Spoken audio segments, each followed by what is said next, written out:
Welcome to this episode of Adventures with Flowers TV. Today's episode, I am going to be sharing with you a case study. And this particular client knows how healing nature is. Hey, Nicola, nice to see you. But she's a busy working mum with 2 kids, and she was really struggling to find the time to actually start creating the garden that she wanted. One aspect of which was she wanted to create like a woodland border.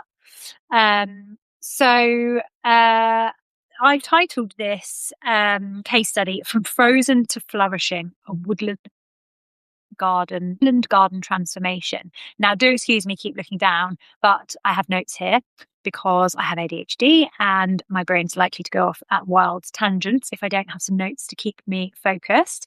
But I hope you've got a cup of tea or your lunch, perhaps, depending on where you are in the world, and you can settle in and have a little listen to this story. So, hi, if you're new here, I'm Kendall Marie Platt. I'm a horticultural therapist and a space holder for garden curious women who are burned out from holding it all, and they are ready to find a place to exhale. That place is here in the seed on Adventures with Flowers TV and also in your garden. So I am all about getting you out in your garden, taking action so you can use it as a place to really support and hold you and reset your nervous system. So welcome to Adventures with Flowers TV. This show is for garden curious midlife women who want a garden that doesn't just look beautiful, but actually helps to restore them daily. So if that is you, you are absolutely in the right place. If you are able to drop a little hi in the chat, or if you're watching on the replay, you can pop a comment below and make sure to like and subscribe as well, so you get regular updates from me when these episodes go live. So let's crack on, shall we? So let's start with the challenge. So let me introduce you to my client. My client is called Carly. And she had an area of her garden that was under the most beautiful lime green acer, like really, really bright, absolutely stunning. And it was full of potential to create this woodland garden space that she wanted to create, but fear was holding her back. So she was terrified of accidentally removing things that were good and she wanted to keep, or destroying existing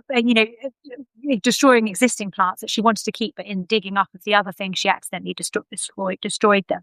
So she kind of defaulted to that like leave it and hope approach, which, let's be honest, we're all guilty of. I'm still ever hopeful my children are going to clear up their own toys, but sadly that doesn't seem to be happening. The result was that her space, it wasn't growing into anything intentional. It was just kind of existing, and it was actually being taken over by self-seeded sedge grass. Now, a little word about sedge grass here. It basically the reason it comes in your garden, you might I'll make sure I put a picture of it in the article that accompanies this video, so you can have a look at it and just work out if you've got it in your garden. Basically, it takes over. The roots are really, really hard to get out of the ground, and it sends up these flower spikes, which then seed and self-seed all over the garden. So before you've got it bloody everywhere, it's out competing all the plants that you have got. So it is really important you get rid of it. Often clients say to me, oh, it just appeared one day. What happens is birds drop the seeds into your garden, or they might blow in on the wind as well, because they can travel far. So if a neighbour's got loads of it in their garden, it might travel into your garden. But if you see it, I would highly advise you digging it out, because like I say, it will spread and it will outcompete the plants that you do want to have in your garden. And it doesn't really offer anything. Like the flowers, the flower spikes aren't particularly pretty, and like I said, it's a bit of a thug. So but make sure you check the picture that I'm going to put in the article for this. So the turning point then was us working together in a garden power hour, and it completely changed everything for her. So through hands-on guidance from me, she gained the knowledge to identify what was worth keeping and what was ready to go. So that sedge grass, we were like, let's get rid of that. And crucially, the confidence to act on it. I see this all the time in clients. And I speak a lot, if you have watched my episodes before, I speak a lot about borrowing my gardening confidence until you develop your own. Because, we don't just wake up in the morning and know exactly what we're doing in the garden and feeling confident to do it, right? It is a practice. It's something that we need to grow over time. So I say to my clients all the time, borrow my confidence until you are feeling confident on your own. And the fear of getting it wrong, oh my goodness, I get it. But that got replaced with a clear plan that I gave her. So she knew exactly what to do and follow the steps to actually take action. And crucially, the tools to execute it. So that sedge grass that I mentioned, if you're trying to dig it out with a trowel or even a shovel, you're going to be there for a bloody long time. What you need is a mattock. Okay, now I bang on about a mattock all the time. If you watch my tools video that I did a couple of weeks ago, I spoke about a mattock in there. It basically looks like a pickaxe, but if you have very compacted soil, it's really, really good for digging up that soil. It's also really, really good for digging up plants that have got really big, thick, heavy root balls, because it really cuts through the roots and helps you get them out. So if you have the sedge grass in your garden, I highly suggest you get a mattock. So I showed in our session together, I showed her how to use the mattock, okay, to do it in a safe way, and how to use it effectively to get these blooming sedge grass roots out, because they, like I said, they were popping up everywhere in the garden. And then, because the area of soil that she was wanting to plant in was quite compacted and tough, I showed her how to use it then, once she'd got the sedge out, how to use it then to loosen the soil that she then wanted to plant her plants into, because she would have been there for hours if she'd been using a trowel. Right, I'm just going to have a little sip of my coffee. Hi, Sarah. Nice to see you. I have this really annoying thing on my lives where I set it in my settings that anyone can comment. But it seems that every time people try and comment, even just to say hi, it tells them they have to upgrade to paid, which is just the most annoying thing. I have raised a ticket with Substack, but, these things take time, don't they? Right, on to the transformation then, the exciting bit. So once she was then armed with that know-how and kind of like a new sense of authority over her own garden, I think sometimes it's really easy to feel like the garden is owning you, rather than not that you want to own your garden, but I talk a lot about co-creating your garden, because actually Mother Nature has a hand, of course she does, but you also have to guide her into what it is that you want, because she doesn't know. So, but often it can feel like, especially when lots of things are growing and there's lots of weeds and the shrubs that the previous owners planted are growing and growing and growing, it can feel like the garden is completely taking over. So we're really wanting to try and really address that balance here, which is exactly what Carly managed to do.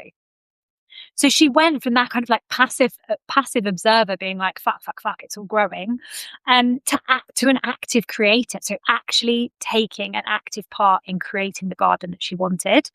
That kind of wait and see mindset gave way to actually decisive action, because, we're all very guilty, aren't we, about thinking, oh, I want to do this in the garden, or I want to do that in the garden, but not actually taking action. And that was the place that she'd got stuck in. She kind of knew what she wanted, but she needed somebody there to be like, right, do this step, then that step, and you'll get there. So she dug out what wasn't serving the vision, that bloody sedge grass, get rid of that. And she made room then in the garden for what would help her create that woodland garden vision. So I will put a photo in that she sent me in the article that I'm going to put accompanying this video, that shows the mound of sedge grass that she dug out, satisfying all what. We also found a lovely Skimmia that was looking a little bit sad, I'm not going to lie, in a pot that was kind of like buried down the end of the garden. Like the leaves were a bit yellow and looked a bit sad. It was in a really, really quite a tiny pot for the size that the plant would want to grow to. So I said to her, right, put that in there. That will love it. And she also had found a stunning like deep purple hellebore in the bargain bin at the supermarket. When like basically supermarkets never look after their plants, do they? And just look sad and half dead. And she'd found this beautiful hellebore. And she was like, right, I'm going to rescue it. And it looks amazing now where she's been looking after it. In its pot. So that went in as well. And don't worry, I will share a transformation photo in the article that goes with this, so you can see exactly what she's done. And so, not only had she taken action, but she can actually start to see the vision coming to life. And that's what we want, right? Like ultimately, the reason we're also obsessed with social media is because it gives us that dopamine hit. She got that dopamine hit from, instead of sat inside scrolling on her phone and like filling her brain with more crap, she actually emptied her mind while she was out in the garden, and she got the natural dopamine hit from digging out that horrible grass and replacing it with beautiful plants. And she can actually start to see the vision coming to life there. So that is what we want to try and do. Okay. So life now then, the woodland area is well and truly on its way, isn't it? It's coming to life. And she's no longer guessing. She's not like thinking, oh, what should I do with this? Oh, I do that. Is that going to work? And overthinking it. She's actually shaping a space that reflects exactly what she wants it to be. And she's got the skills and the confidence then to keep it growing in the right direction. So adding more woodlandy plants in, for example. And obviously she's got some plans to add in some heucheras that I noticed have been living containers out the front of the house, looking a bit sad because the soil,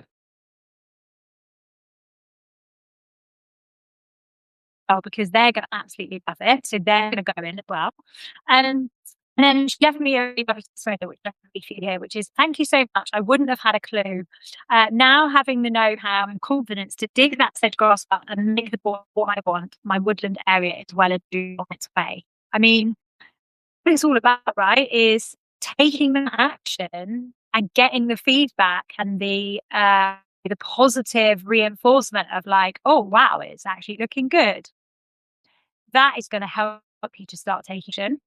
And you know what the best bit about our session was, right? So a garden power hour, understandably, is an hour long. All during that hour, we did all this work on this border. But what we also spent time doing was I showed her how to cut back and clear the old wood from, get this, a 30-year-old clematis that had never been pruned. So for years, it was growing all over the fence, and it had like a beautiful flush of pink flowers. But as happens with clematis, if you don't cut it back, it only flowers on new wood. So all the old wood was in her garden, and all the new flowers was only growing on neighbour's garden. So she wasn't getting any of the joy of it. So I said to her, right, we're going to do something drastic here, and we're going to cut it right back, which was kind of terrifying. And again, I'll share the picture in the article because, I was like, oh my gosh, this is a big thing. Like there was so much old wood. I mean, 30 years worth of growth there. But ultimately, she wasn't able to enjoy the plant as it currently was. So it was like, right, we need to take some action here. So I showed her exactly where to cut, exactly how to clear all the old stuff. And we made a start on that. Let's be honest, that's going to I said to her, right, do 20-minute slots every day and just keep going at this, keep going at this. And, we will start re-sprouting from the base where you cut it. And the other thing that I did during that session was that I showed her how and where to prune some of the trees that were growing in her garden that were like growing in the wrong direction. She didn't really want them covering certain things. So we managed to do all of that in 60 minutes, which is quite a lot, really. Oh, hey, Claire, lovely to see you. I wish everybody could say hi, but my Substack thing still doesn't let people comment unless they're paid subscribers, even though I've set the settings to everybody can comment. I will chase them on the ticket again. Oh, I've got some hearts. That's exciting. So you can heart, but you can't comment. Right. I will update them on that. Thank you so much. So now she's got an action plan that she can follow to keep taking those steps. So she knows where she's got to prune. She knows that she's going to have a daily little 20-minute session, cutting back and putting back some of that old wood off the clematis. She knows that she's going to go and get those heucheras that are in the front garden in a container looking a bit sad and put them into her woodland garden. So she's got those steps that she can keep taking. And this is the beauty then of having that garden pat time and having the action steps afterwards. So I have got 3 spaces for garden power hours in May, and these can be done in person in your garden, or if you're not local to me, then they can be done online as well. Yes, I will be in my garden as you're in your garden. I will be able to demonstrate whatever skill it is that you need to learn. So it is very interactive. It's not me just sat in my office talking at you. It is me and you both in our respective gardens. You know, if we're learning pruning skills, for example, I will prune a plant of mine to show you what I'm talking about. I'm not about just sat there talking at you. I'm about actually getting you to take action, because I think it's, you know, we've all sat and spent hours watching YouTube videos and then not actually taking the action. So that is where I'm actually going to get you doing this. I'll put the dates that I've got in the Substack article that will accompany this.